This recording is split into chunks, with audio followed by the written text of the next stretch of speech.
Okay, I've got my recording going. We're going to go ahead and get started because we have a lot to cover tonight, Dr. Revis. I do want to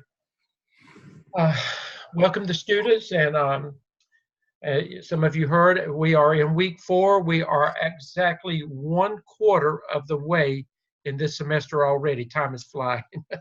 But we still have a lot to get accomplished over the next 12 weeks, and so we've got a lot to do tonight. So I'm going to ask you, as we are beginning week 4, I'm going to ask you, like Dr. Revis and I did last week, to please, as much as you can, to hold questions and listen. I think listening tonight is going to be most important, as we're going to just quickly review task 2 and give you some feedback on that. But we're going to delve into task 3, and then we're also going to talk with you this evening about an activity that is due next week, and it will be your first required Zoom team activity. And we're going to tell you, the process for that and what you've got to do, and explain that. And the reason we're going to talk about it tonight is that you don't want to wait until next week to do everything. And as you can see and read already, what is due this week, the Axel Task 2 revisions, and again, we're going to talk about that tonight. The final Task 2 will be due to Dr. Revis and me by the end of this week with the assignment Dropbox, and we're going to talk about that. And then underneath that, Axel Task 2, your 2 peer reviews are also due to the assignment Dropbox, and many of you have already done that. Actually, some of you have cleared with task 2 already, and you've begun experimenting with task 3 that we're going to talk about tonight, because task 3 that we're going to talk about this evening, the draft of that is due to the peer review and instructor review box for our comments by this weekend as well. So you've got several things that you see in red with the Axel that's required this week. Again, task 2 must be completed, and it must be submitted to the assignment Dropbox. Now, do not submit to the assignment Dropbox until Dr. Revis and I tell you that it's ready to go in there. And again, we're going to talk about that in just a second. And again, your task 2 peer reviews are due to the assignment Dropbox, if you have not done them already, by the end of this week. And then what we're going to talk about this evening, introducing task 3, the draft of that for our review is going to be in discussion, is due in discussion board this week as well. I want to go ahead and, let me see. Give me a second. Get this arrow over here to make it come out. I always have the hardest time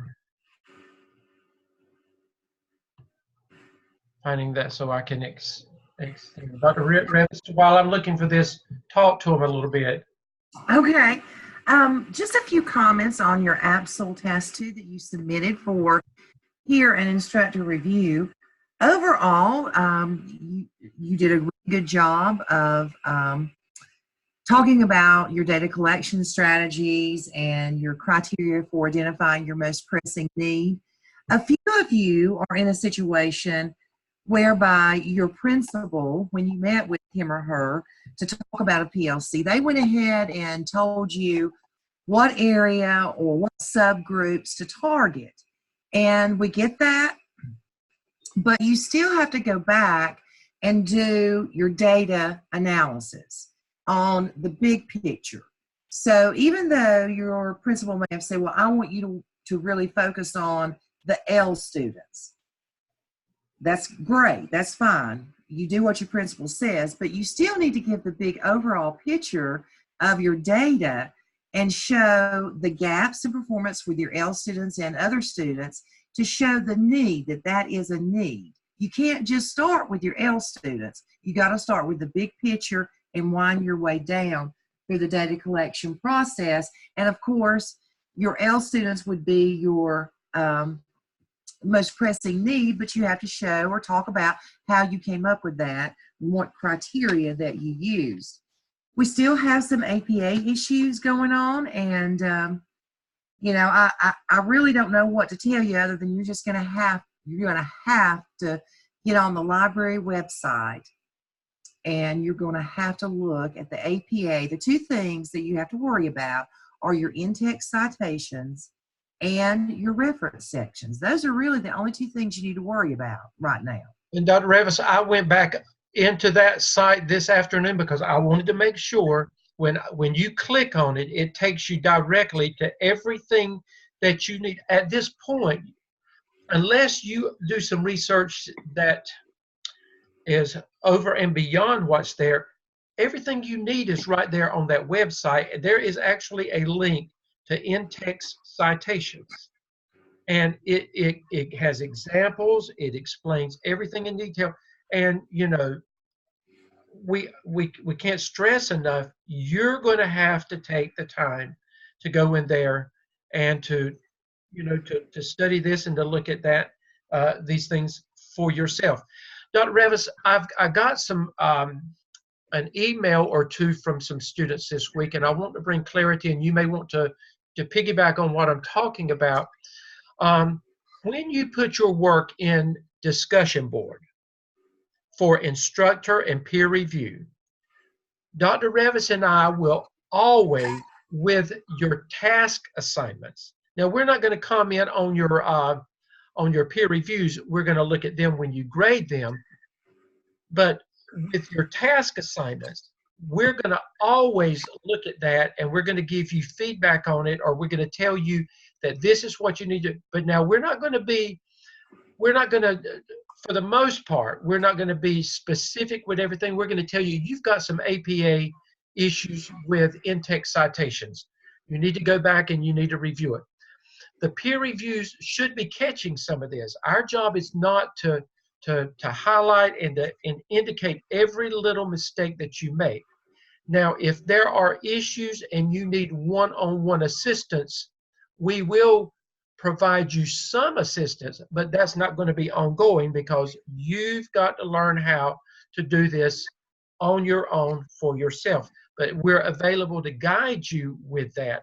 But we're not going to sit there and edit every little thing for you. You've got to figure this out. This is part of the learning process. So just know that our feedback is going to be general in some ways and as specific as we can make it. The purpose of when you put it in discussion board for our review, and if we don't tell you that it's ready to go on to the next task or it's ready to be submitted for to the assignment Dropbox, that means that there's some things that you need to go back and fix. You have the opportunity to put it right back in discussion board in a new link. Dr. Revis and I will look at it. We will give you new feedback. We will go back and we will review your grade. Let's say, for instance, that there were several things wrong and you got a 70 on it the first time. Well, when we tell you to go back and fix it, when you put it back in there, if you fix it, then you can get 100 on it. So with the review process with us, everybody has an opportunity to always end up with 100 with that activity. Now, when you submit it to the assignment Dropbox, when we tell you that it's ready for there, and you know, pretty much it's going to be, if you got 100 on one, we're going to give you 100 on the other. But now if you submit and it was not ready to be submitted, or you didn't make the corrections after we've told you what to do and you go ahead and submit it anyway, then the grade is going to be whatever we determine that grade has to be. And that's non-negotiable. Your grade will stay the same there. But if you do what we ask you to do, and you fix it, then there should be no problems when you get to that point. Our job is, now we showed you at the beginning of the semester that with every activity you do, you should always strive for accomplished work. And if you go back and you look at the rubric design, it tells you everything that you must include to be able to get an accomplished document. Now, does that mean that you will automatically get accomplished? No, because we have to take in consideration the writing. We have to take in consideration the semantics of everything. We have to take it. There's a lot of things, we have to take in consideration, but it tells you how you can get an accomplished document. Our job is, when we give you the feedback, we want you to get accomplished, but we have to help you at least be minimally proficient. So the question was, well, you said a good start, very good, or whatever. We may tell you that. That doesn't mean that everything that you've done is an accomplished document. You've got to work towards that perfection yourself. Revis, any comments? No, I agree, and I don't think a lot of you understood on that first Absol task review that you could resubmit.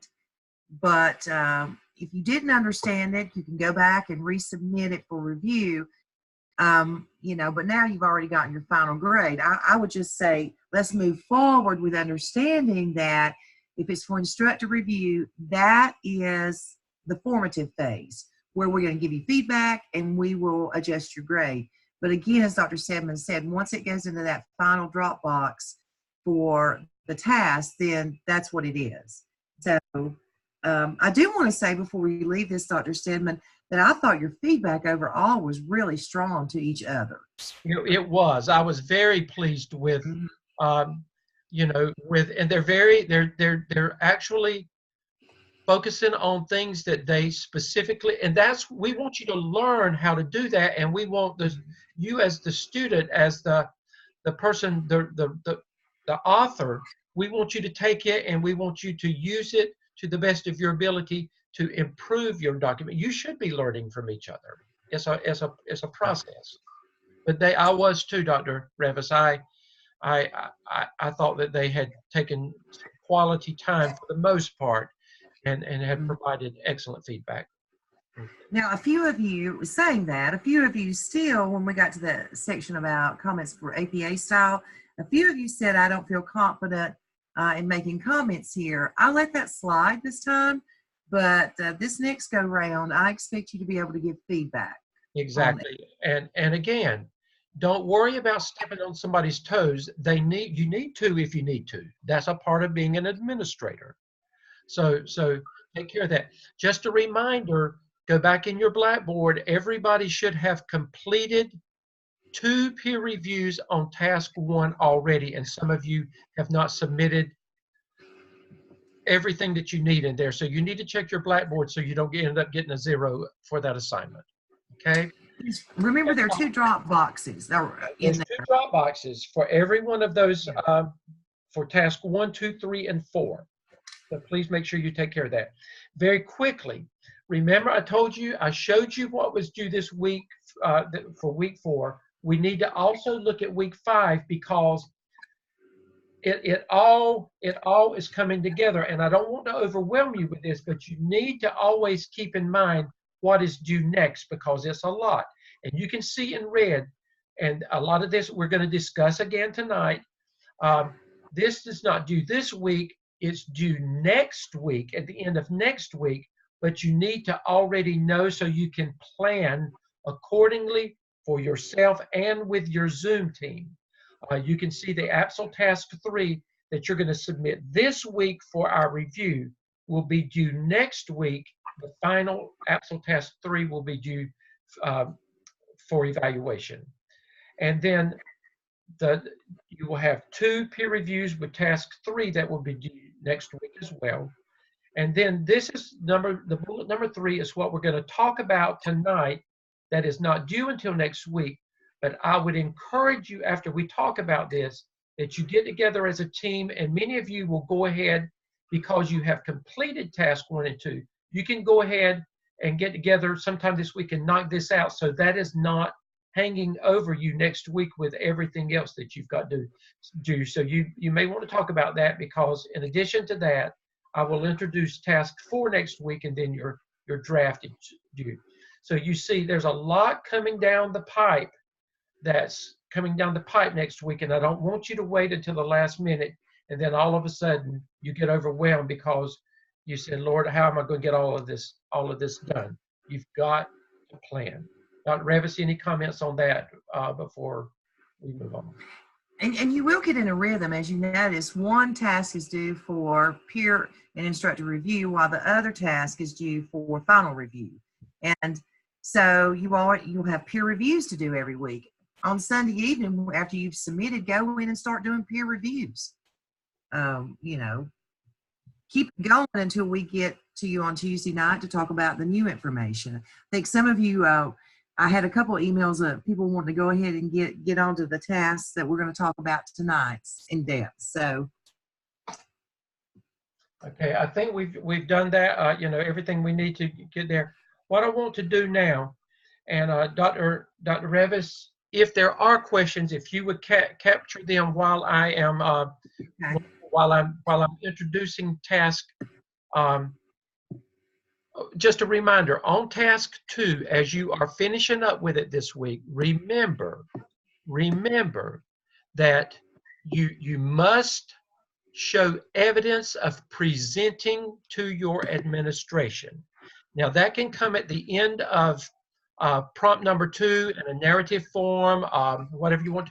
I also said, if you don't want to put there, you can put it in your appendices. As long as you've got evidence that you have presented to your administration, we're okay with that. Just a reminder too that there must be a reference section if applicable. There may not be any research in this section, but if there is, you must include a reference section, and there must be an appendices, and at a minimum, you'll have an agenda showing that you have met with your PLC and you've worked with them. And again, that's where, if you did a presentation to your administration, that's where that presentation can go, etc. Dr. Revis, any comments on that before I move on? No, I think we're good. Okay. Okay, this is what I want to bring up. This is task 3. And again, put your listening ears on. I'm telling you, like you would tell your students in the classroom, put your listening ears on, because what we're going to do, and Dr. Revis is going to be presenting some things in just a few minutes, but I think it's important that we go over everything first, and then we come back, Dr. Revis, to that, and I think they'll understand it better. Task 3, and I'm going to read it because I think we need to emphasize things as we're going along. Starting with the top, the candidate will research best practices. Best practices. You're going to do 2 things, and we're going to talk about that tonight. Dr. Revis is going to talk about the difference between the 2. You're going to do 2 things. You're going to create a literature review, and you're going to do an annotated bibliography. Okay, with your literature review, now these are best practices. Now remember, in task 2, you have identified the problem. And let's call it, you've identified the sickness. You went to the doctor, there's a sickness. You've identified the sickness. In task 3, you're looking for remedies. What medicines are out there? What are some of the best practices out there that relates to my identified problem in task 2 that could possibly help solve the problem? We didn't say they would solve the problem, but research says these are some of the best things out there that's dealing with fluency, dealing with literacy, dealing with whatever the problem is in math, dealing with this this subgroup of students with whatever the identified area, whatever your identified problem is. This literature review right here is just a mini research paper. This literature review right here, with a minimum of 3 references, a minimum of 3 references must relate back to your identified problem. You're not just going to randomly talk about things. Everything that you write about in here, when Dr. Revis and I look at it, we should be able to say this relates back to that identified problem in task 2. So you're doing, that's one thing you've got to do. You've got to create a literature review with a minimum of 3 references. And I want you to look at this and. That means you got to do something else. You've got to do an annotated bibliography. And Dr. Revis is going to talk about that in just a few minutes. But that annotated bibliography that Dr. Revis is going to talk about is it features descriptions of several best practices and specifically why they were considered, and present findings to the PLC in a collaborative process that aligns best practices with the results of the academic needs assessment task 2. That's a lot of fancy words of saying you've got that identified problem in task 2. These are going to be annotations. You're actually going to, and I don't want to take away from Dr. Revis's steal her thunder, but with this, you're going to deal with 3 regular resources that she's going to show you what they are, and then 5 online resources.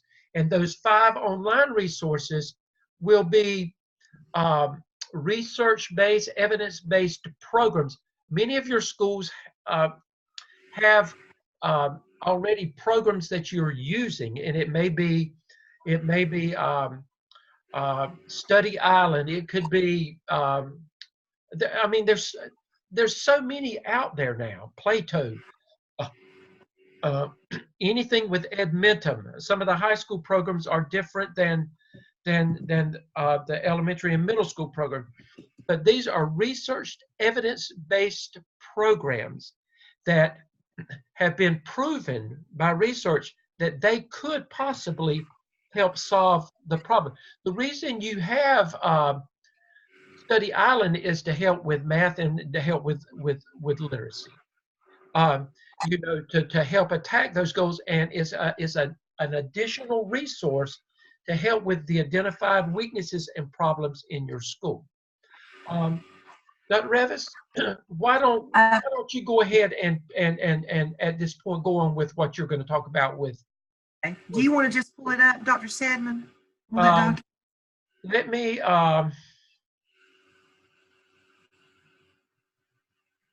me stop share, and then I'll share it. I'll come back. Okay. Okay. Let me do that. Let me stop share. Well, I can do it. Let me just pull it up. I put it under week 4. Okay. And you will find this under week 4, and you will also find it under the APSL template and materials as well in your Blackboard. Let me come on down. Okay, this is. Ashley, can we get Dr. Hamilton's up first, maybe? Yes, let me. I think that one's in the APSL. Okay, let me do this. Let me do this. I'm going to minimize that. Okay. And then I'm going to minimize that. Then I'm going to go back. I'm actually learning how to do this, Dr. Revis. You are getting really good at that. So I'm not going to. Okay, let me go under the APSL template and materials. Yeah. And you have all of this material yourself. Remember, while we're here, the Dover Library link, this is where you can find everything that's directly related to the APA. Dr. Hamilton link, there we are. There it is, yeah. Okay. This is a really good link that Dr. Hamilton found It's a graphic organizer, and I love graphic organizers. It talks about the difference between the annotated bibliography and the literature review. So for the annotated bibliography, your purpose here is you're providing an alphabetical ordered list of sources for the topic in which you're looking at. Provides a brief explanation of why this particular source is credible and relevant to the topic. Excuse me. So it's just one annotated bibliography after the other. So for the first prompt 1, you're going to do a minimum of 5 resources, annotated bibliography for regular, and 3 online. And then you see the lit review. The literature review, guys, is what you did in that task 1 for the PLC research. That's a literature review. That's all it is. And so it's in a narrative, and you provide an overview where you're summarizing and explaining the most significant sources. And the structure we've already talked about. In the annotated bibliography, it's just one source right after the other, alphabetized by author. And of course, in your literature review, it's just paragraphs that flow, that are coherent, and you're synthesizing the information. And then the components, both are going to use APA style. It's usually a short paragraph for the annotated bibliography. Of course, you're going to use your APA style. Look up how to do annotated bibliographies, and you already know how to do your in-text citations with your literature review. So if you'll just scroll on down a little bit.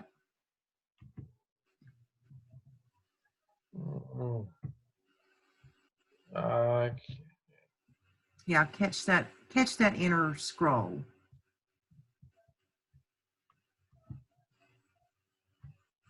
Get it too. Scroll down. I can't. That's okay. I can't get it to go down. I don't know what I didn't. I think if you'll come inside a little bit to the, catch this first scroll bar here. I think. You may not can see it on your screen. I for some reason I cannot see it. Okay. Okay. So let's go to the. They have access to this, but Yes. I don't know what. Here it is. Here it is. There it is. Yes, I had to move pictures over. Okay, I'm So sorry. it gives you a few other additional differences. And then there's another graphic organizer on the second page that kind of shows you a lot of the things you're going to use in your annotated bibliography, which you do in prompt 1, you can use over here in the literature review. Okay, you just have for the annotated bibliography source A, B, C, D. Again, the literature review is a narrative in paragraph form with summaries and synthesizing your research. So if you will pull up, Dr. Stebbin, that document that we had minimized that I put together, I just did a copy and paste from the example APSL. Let me see. It's probably a Word document down there. It is. Annotated bibliography. There you go. There we go. There you go. So you see, this would be maybe your first annotated bibliography, and this happens to be one of your texts. And the author just talks a little bit about the text in general, which you may or may not want to do. But when you get down about the third sentence, the main purpose of evaluating this source, da da da da da da da. Right there. And one thing I want you to know, anytime you use a direct quote, you've got to put a page number. Now, you may say, well, I'm looking at something online. Then you either have to do a section title of a section, or a paragraph number. But you just can't leave direct quotes without a reference of a specific page, paragraph, or a section number. So you see that's annotated bibliography, and your next entry would just go right under that. Here's your literature review. Okay? And you can see the in-text citations there. She's just synthesizing the information. Now, a literature review is the research on the identified area of need. And your annotated bibliography should really be the research on possible solutions, possible research-based programs to address those solutions. So your literature review is actually going to, it should precede your annotated bibliography, and you're basically, because you've identified your problem, you're talking about your problem, and then these are all possible solutions to your problem. So, Right. Okay. This example, we hope is updated in the 7th edition. Somebody asked that question. And it's supposed to be. Mm-hmm. It is supposed to be. And we have another question. I'm confused. Is it one program with all those sources or programs and best practices? It's programs and best practices. Yes, it's more than you're going to look at.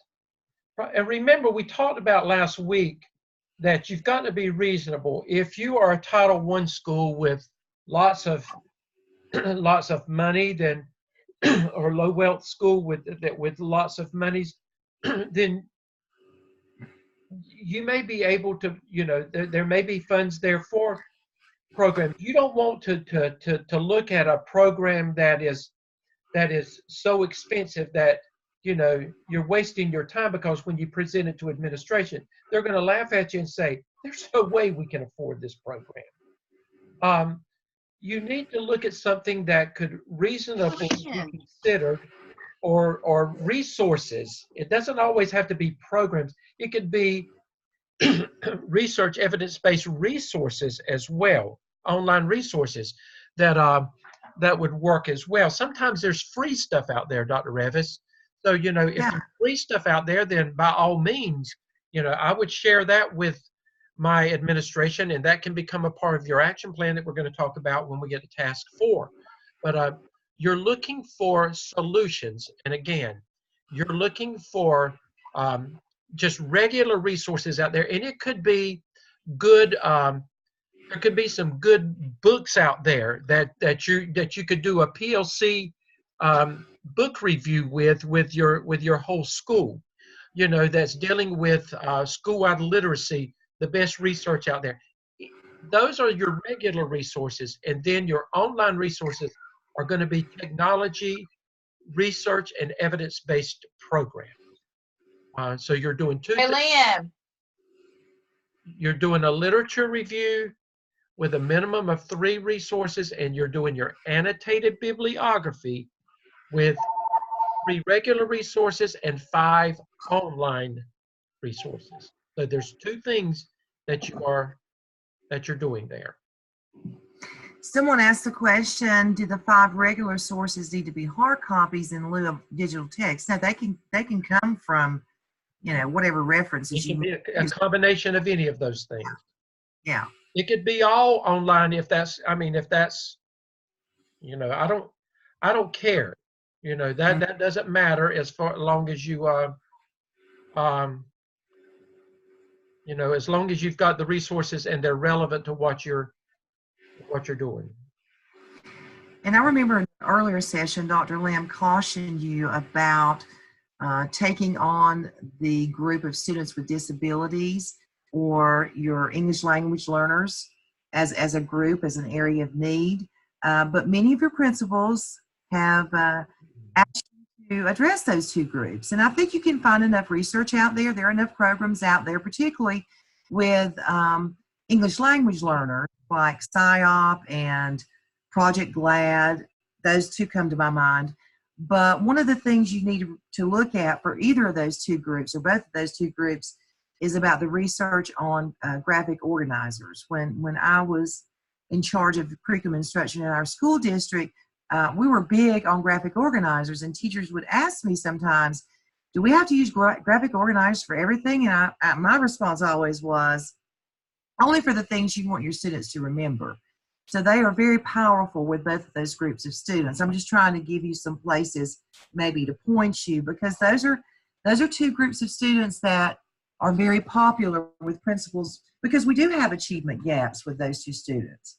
And it's understandable. It's just, I think with students with disabilities, you're going to have to dig a little bit deeper. Well, there's so much that you cannot include in the writing and the work that you do because of the confidentiality of working with those students. So you're limited in what you can do. So, you know, I would steer away from it if I could. So again, prompt 1, and I know it feels like we're beating the dead horse again, but prompt 1, 2 things. You're going to do a lit review and you're going to do an annotated bibliography. With the lit review, you're going to have a minimum of 3 resources, and everything should refer back to best practices related to that identified problem in task 2. And your all the resources in your annotated bibliography you should be looking for solutions to your identified problem. These are programs that I think if we had it, we could try this. If we had it, this would help with the problem. So that's going to be your approach. And when you present it, you're going to know something about those programs because you will have done the research on it to know that this is something that you think would work well in your school. And you've got to convince your principal, you know, that you think that this is something that would work.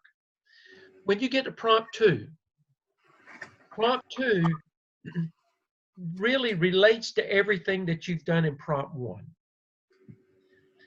Candidates will detail how you've written stuff up here. Again, it goes back to writing. Down here, you're showing. Candidates will detail how the PLC created and used multiple graphic organizers. There it goes, Dr. Revis. And visuals such as charts, graphs, tables, timelines, etc. And you're going to embed them in the narrative to demonstrate how the PLC projects that the chosen best practice strategy or strategies are going to work. Out of all of those things that you research, you don't have to talk about all of them impromptu, but there should be at least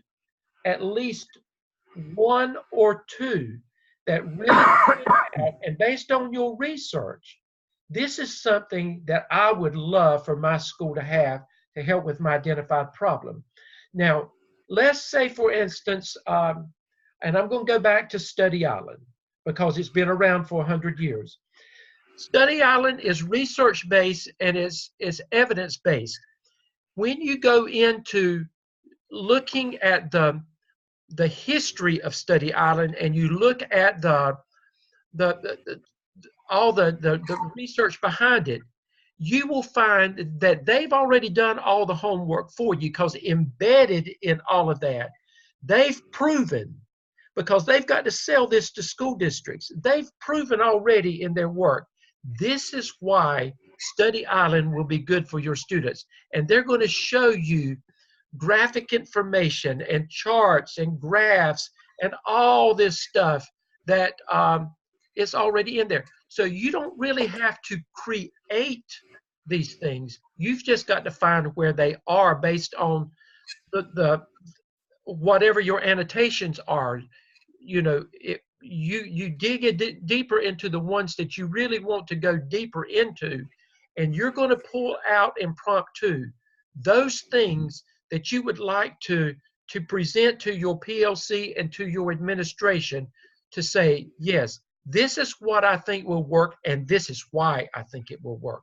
You're going to show them things, and you're going to write about it in prompt 2, and you're going to tell about it. You're basically going to tell why you think it will work, and then you're going to show the stuff there.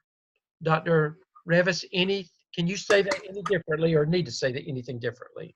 No, we have one question. Does the solution have to be a program or a tech, or a tech platform?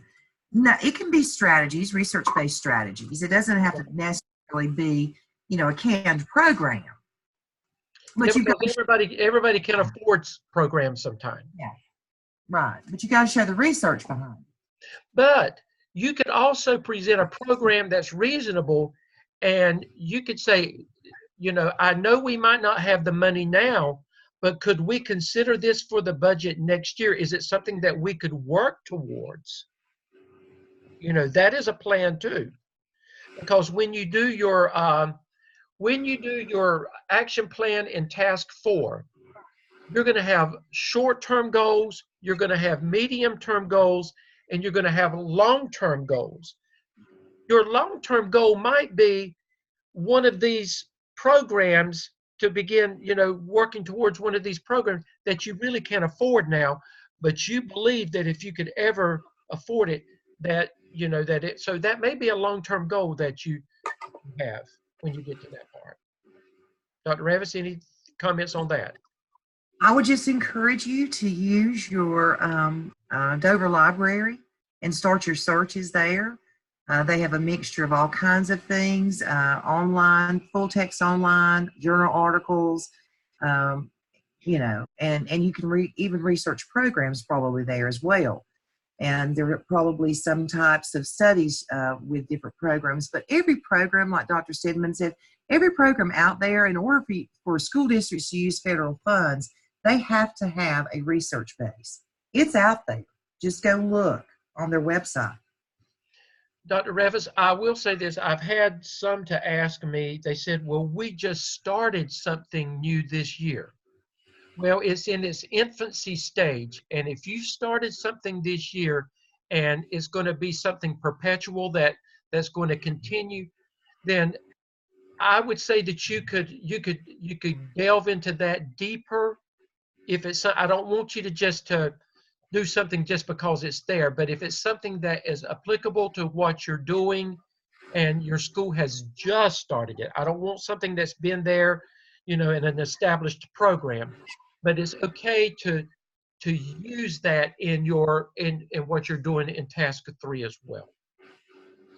To answer a couple questions on the screens about your graphic organizers from prompt 2, it can be a combination of a graphic organizer that your team has created comparing the resources that you want to talk about, but you also need to put in the graphics and research behind the strategies and programs as well. Yeah, it can be a combination of things that you create, exactly. But you really don't have to if you don't want to, because you use what's already out there for this, and that's kind of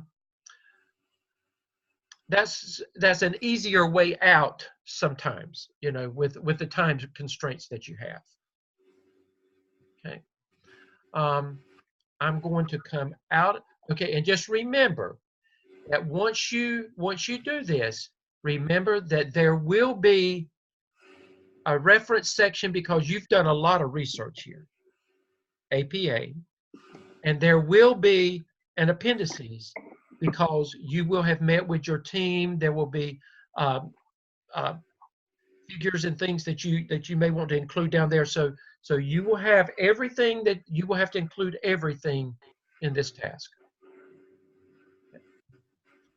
Okay, I'm going to come out of this, and then I'm going to. If you have any more questions about task 3, be sure and go ahead and type them in, and we'll try to catch you at the end. Okay, let me come out of that. Go ahead, Dr. Ravis. While I'm finding this, if you would answer any questions that they may have. I may have to. Let's see here. I think right now we're up to date on all the questions. Okay, let me come back. Some of them I answered in writing, and some of them we just talked about.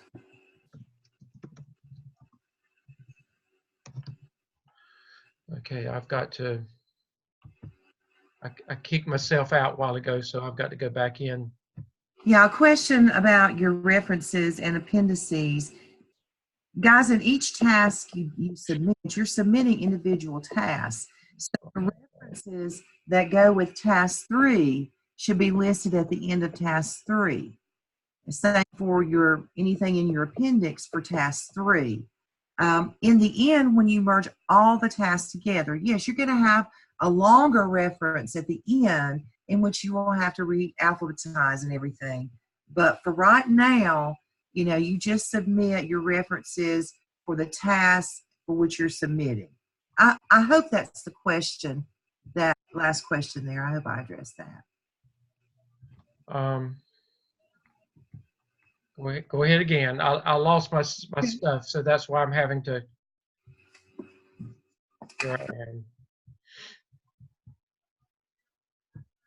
I'm looking at our agenda.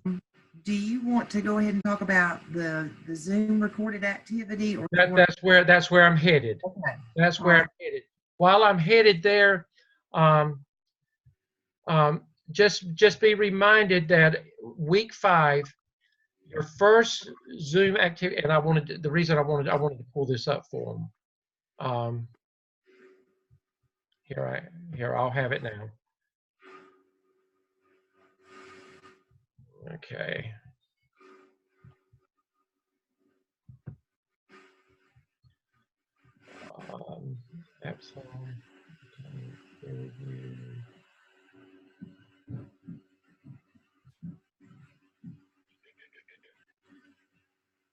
Okay. And I've pulled up the APSL completed peer review Dropbox because this is actually where you're going to, this is where you will,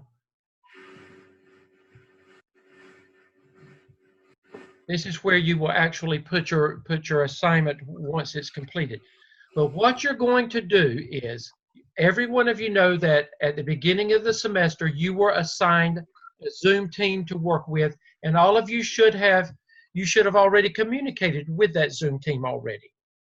Okay, there's 4 or 5 students for the most part in each of the Zoom teams. Your job is, as a team, you must decide who is going to be the Zoom master. That means that you're in charge. You're over this Zoom activity. You will decide as a team, so and so is going to be the Zoom master. Your job is to establish and set, based on what the team agrees, a time and a date and a time that you will come together as a team, and you will come together just like we're coming together right now. You will set up the Zoom, and you will actually be the one that will lead in the discussion. The discussion should be based around the work that you have already completed with the APSL Task 1 and Task 2. Well, what do we talk about? You need to talk about lessons learned, the challenges that you face, anything that relates to the APSL that will help each other. You may have something to contribute that something everybody else may not have thought about. And the whole purpose is that these are lessons that we've learned. These are challenges that I had. And as you move on to complete Task 3 and Task 4 and Task 5 of the APSL, and then moving into the APTEL, your scholarly discussion should help everybody in that team better understand the work that you've been working on and the direction that you will be moving into as you further complete the task of these evidences. Dr. Revis, any comment on that? Just be sure as a Zoom master that you're recording that so that it can be uploaded here. Yeah, you have to, the Zoom master, and I was going to say that next. Thank you for reminding that. The Zoom master will be responsible, just like you get from Dr. Revis and me, you get a recording of this session every week. You will be responsible for, and that's in your material. You should know how to upload and to do a YouTube video from your presentation. Once you've done that, the Zoom master will be responsible for sending out the same link. You will send it to each of the members of your team. Now, if there's 4 members of your team, all of you going to get the same, you're going to get the same video, and you will submit the same. This is what each of you, even though it's the same video link, all of you are going to submit the same thing. When you click here, you're going to upload that Zoom video for APSL Task 1 and 2 here for grade. Now, what are we going to be looking at? Dr. Revis, I'm going to be looking at, first of all, with the Zoom Master, I'm going to be looking at leadership. You should be a leader. You should be able to keep everybody on task. Now, just because this person is the Zoom leader doesn't mean that somebody else cannot show leadership during the presentation. And you can also say, if somebody all of a sudden says, by the way, have you seen that big sale that's going on at Belk this weekend? You need to zero that person back in and say, we need to stay on task with what we're here, and we can't chase that rabbit. And I'm just using that as a facetious example. Your whole discussion should be on, about the APSL Task 1 and 2 and ways that all of you as a team can learn and grow from this process. Everybody should have equal participation in there. I shouldn't look at my video and see, out of 4 people, I shouldn't see one person dominating the whole session. Everybody should share equally in that presentation. Now, one of the things I don't want, while you may go back and you may look at the peer reviews that you did with some, I don't want a regurgitation of everybody reading what you've already done with Task 1 and Task 2 with students. That's not, you can talk about those things, but Dr. Revis and I don't want to spend our time viewing you just reading something that we've already read. It's something that you don't benefit from that. Now, you can talk about the peer review process in there. And even though we're saying that this is about Task 1 and 2, and the reason it is because these are the 2 that you have completed. You can also talk about Task 3 and Task 4 and Task 5 if there's things that you want to talk about ahead of time, as long as it all relates to the APSL. Dr. Revis, any comments on that? Yeah, and I want to see some very thoughtful, reflective dialogue, some scholarly dialogue, but I have no problem if APA is an issue for you, open up the discussion with your group about, what they have found helpful as far as resources, etc. But I want it very thoughtful and as scholarly as we can be here. Okay. Dr. Stephen, we've got a question about the minimum and maximum time for the Zoom session. Okay, you have your Zoom account gives you, I think, 35 or 40 minutes. Now, you don't need to be there forever and ever and ever, because you need to be conscious of, everything else that you've got to do as well. I think if you, as a team, plan ahead of time, and I'm going to tell you, if I were you, I would do me a practice something, with whoever's going to be the team. You need to come together and you need to practice it and just say, this is how we're going to do things, so that on the day that you do the real thing that it's going to work. And after you do it one time like that, you won't have to do it again. But you may want to just come up as a team. You may want to come up with a plan, just like you did with your PLC. You may want to come up with a plan. This is what we're going to do when we come together, so that you can stay on task. But I would say, now if you get into it and you need to do an hour, then you can sign off and come back on with another one. That we don't care. And you can submit. You can submit 2 links if you need to, because you've done twice. We don't care. But I would think that if you a good 25-30 minutes should do it, Dr. Revis. Wouldn't you think so? I agree. Yes, I agree. I think if you a good 25-30 minutes, if you stay on task and you you've got your everything organized and worked out. It shouldn't be any more than that. You've got a lot And of other things to do too. right, and I will say in my class, we have had so many drops at the beginning of the semester that those Zoom teams have now merged. We only have 2 Zoom teams. Okay, and that would make sense. Yes. So be sure you look back and get the latest version of the Zoom teams. Okay. Okay. Anything else, Dr. Revis, that you can think of? We've given them a lot tonight, and I want to thank you because I can tell, based on the questions that you've asked, you've really paid attention and you've done what we've asked you to do, and I think it's going to pay off. I do want to say, we may come across hard sometime, but it's for a reason. We want you to do well, and we're going to push you hard. We're going to, we want the very best out of you because we want you to be the very best. When we get through with this program, Dr. Revis, Dr. Lamb, Dr. Stebbin, we're all putting our signatures on something endorsing you to be some of the next 21st century administrators that's going to make a difference for the children that we serve.